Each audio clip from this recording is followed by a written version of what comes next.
Hello viewers, আসসালামু আলাইকুম। Welcome back to my channel Unifoodies. আজ আমি আপনাদের সাথে আমার পছন্দের একটা গরুর মাংসের রেসিপি শেয়ার করব। রেসিপিটা হচ্ছে ঈদ স্পেশাল আচারি মাংসের ভুনা। সামনে যেহেতু কোরবানির ঈদ চলে আসছে, এখনই পারফেক্ট সময় এই আচারটা তৈরি করার।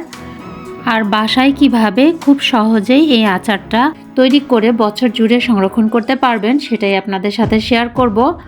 আর শুধু বিফ কেন, চিকেন বা মাটন দিয়েও একইভাবে এই রান্নাটা তৈরি করে নিতে পারবেন। আর এই আচারটা তৈরি করা খুবই সহজ, নামি দামি বাড়তি কোনো মশলার প্রয়োজন পড়বে না, বাড়তি কোনো ঝামেলাও নেই। সম্পূর্ণ ভিডিওটা দেখলেই বুঝতে পারবেন। তো আশা করছি আমার আজকের রেসিপিও আপনাদের কাছে খুবই ভালো লাগবে। ভালো লেগে থাকলে একটা লাইক দিয়ে পুরো ভিডিওটির সাথেই থাকবেন। আর আমার চ্যানেলে নতুন হয়ে থাকলে প্লিজ একটা সাবস্ক্রাইব করে দিবেন। আজকের এই আচারটা তৈরি করার জন্য এখানে নিয়েছি 1 কেজি পরিমাণ হাড় ছাড়া গরুর মাংস। ভালো হয় যদি এই মাংসের সাথে একটু চর্বিও রাখতে পারেন, তবে এখানে হাড় না নেওয়াই ভালো। আর এই মাংসগুলোকে আমি একদম ছোট কিউব করে কেটে নিয়েছি। আচারের জন্য মাংসগুলোকে এভাবে ছোট করে কেটে নিলেই বেশি ভালো হয়। প্রথমে এখানে দিয়ে দিচ্ছি 1 টেবিল চামচ রসুন বাটা, দিয়ে দিচ্ছি 1 টেবিল চামচ আদা বাটা, 2 চা চামচ দিয়ে দিচ্ছি জিরা গুঁড়া, দিয়ে দিচ্ছি 2 চা চামচ পরিমাণ ধনিয়া গুঁড়া, গরম মশলা দিয়ে দিচ্ছি 2 চা চামচ, কালো গোলমরিচের গুঁড়া দিয়ে দিব 1/2 চা চামচ, দিয়ে দিব 1 চা চামচ লবণ। লবণের পরিমাণটা একটু বুঝে দিতে হবে, কারণ এই মাংসটা অনেকটাই শুকিয়ে যাবে, তাই লবণের পরিমাণটা বেশি হয়ে যেতে পারে, তাই একটু বুঝে দিতে হবে। এবারে দিয়ে দিলাম লাল মরিচের গুঁড়া, দিয়ে দিব 2 চা চামচ হলুদ গুঁড়া। যেহেতু আমি এটা আচার বানাবো, তাই ঝাল ঝাল খেতে একটু বেশি ভালো লাগবে, এই জন্য মরিচের পরিমাণটাও একটু বেশি দিয়েছি। আপনারা আপনাদের পছন্দ অনুযায়ী দিয়ে নেবেন। এবার এখানে দিয়ে দিচ্ছি 1/2 কাপ পরিমাণ সরিষার তেল। এখন সব কিছুকে খুব ভালো করে মাখিয়ে নিতে হবে। চাইলে এখানে সয়াবিন তেলও দেয়া যেতে পারে, তবে আচার সাধারণত সরিষার তেল দিয়েই করলেই ভালো হয়।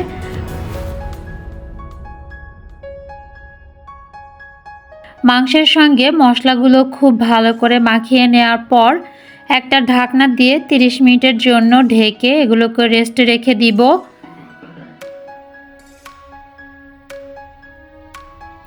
ফিরে এলাম 30 মিনিট পর।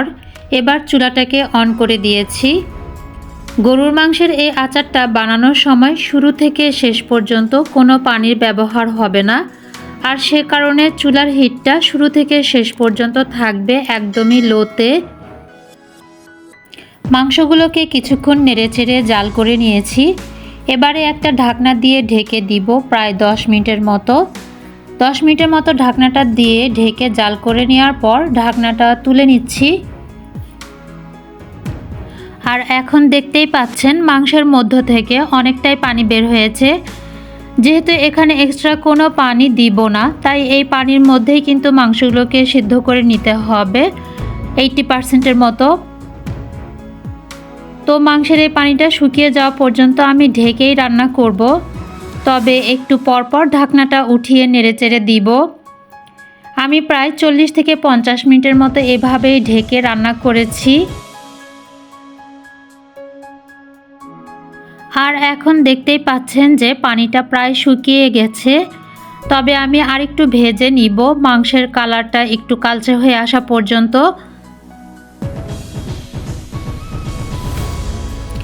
এবারে দেখতেই পাচ্ছেন যে মাংসের কালারটা পুরোটাই চেঞ্জ হয়ে গেছে। এখন আর এটাকে বেশি জাল করতে হবে না। চুলাটা বন্ধ করে দিয়ে চুলা থেকে নামিয়ে এক সাইডে রেখে দিচ্ছি। এবারে আচারের জন্য যে বাগার বা ফোড়ন সেটা এখন তৈরি করব।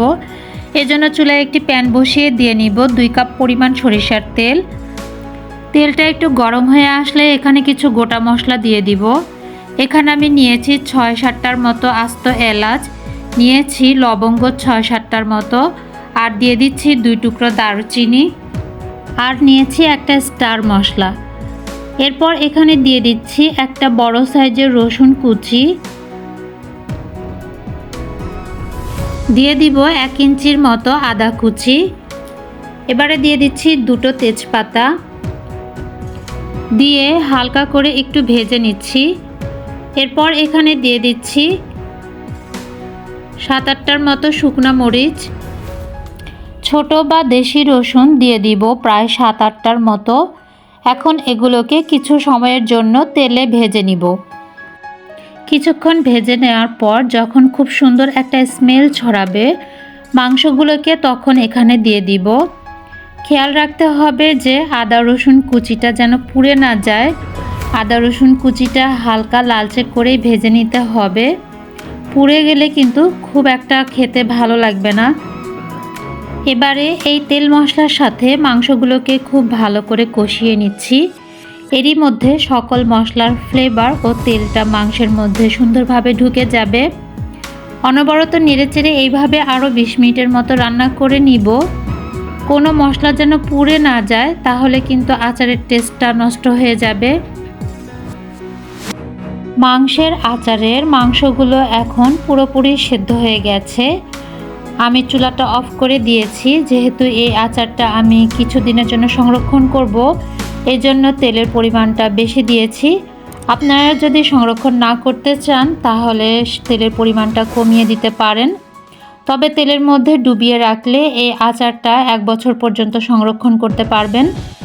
দেখতেই পাচ্ছেন কতটা লোভনীয় হয়েছে। সম্পূর্ণ ঠান্ডা হওয়ার পর একটা কাচের জারে এইভাবে মাংসটা 1 বছরের জন্য সংরক্ষণ করতে পারবেন। নর্মাল টেম্পারেচারে এই আচারটা প্রায় 15 দিনের মতো ভালো থাকবে।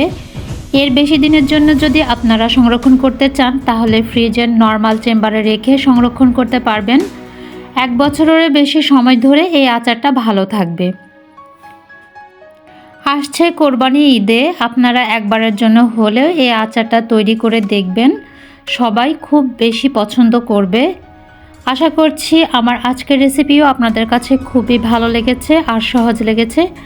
ভালো লেগে থাকলে নিয়মিত আমার চ্যানেলের সাথেই থাকবেন আর আমার জন্য দোয়া করবেন। আজকের মতো এখানেই বিদায় নিচ্ছি। আল্লাহ হাফেজ।